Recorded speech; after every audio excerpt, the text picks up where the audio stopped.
There are levels to success.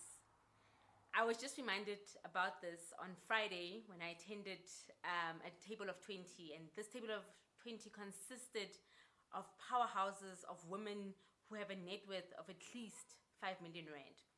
And I was invited there by my mentor just to really expose myself to women that have achieved, certain levels of success, to engage in conversation. And I absolutely loved it because they were talking about succession planning, they're talking about generational wealth, they're talking about net worth, they're talking about how do they raise their children in order to build that right character, that right mindset that would allow that this wealth be generational. And I was just reminded, just sitting there around how there's levels of success, because this happened on Friday. And on Tuesday, prior to that, I recently graduated with my MBA with a couple of distinctions. So really, I was feeling myself, right? I was really feeling like, we got this, let's conquer the world. And on Friday, just reminded that there's so much more to achieve. And it's not really around comparison, but really around motivating yourself and being around inspirational people so that you keep on keeping on with your journey. And I think, just looking at levels of success, the spectrum is wide, right? There's people who really don't appreciate or celebrate what they've achieved. So you got your degree, just on to the next. You started a new job, you're like, but I still have to catch up, I have to do this, I have to do this.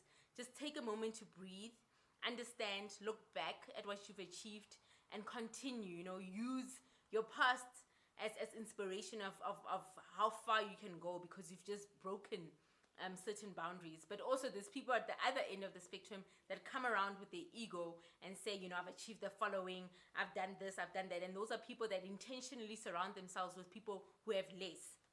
So someone that has a degree surrounds themselves with people who don't have degrees, or that type of manager who surrounds themselves with interns. They have interns as friends, but they're manager, because they want to be the biggest person in the room. And I just find like that's just not on, right? You really need to make sure that you put yourself in spaces, in places where, as the manager, you surround yourself with CEOs, because that's the next level, right? That's the level that you should aspire to.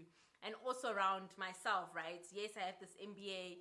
Yes, I've started my business. Yes, I've achieved this, gotten a couple of awards, but I surround myself. Why? I take these invitations of meeting, for example, this table of 20, because it's a reminder that there's so much more, right? There's so much more. And these women, they were there as table of 20, net worth of 5 million and above. They also want to surround themselves with women with net worth of 50 million and above. There's always someone better than you. There's always someone that has achieved more than you. And it's really not to compare yourself, but really to push yourself and elevate yourself to get to those levels. It's really around maximizing our potential with the little time that we have here on earth. So yes, we've achieved what we've achieved, but let's keep on keeping on, because boy, oh boy, there's levels to success.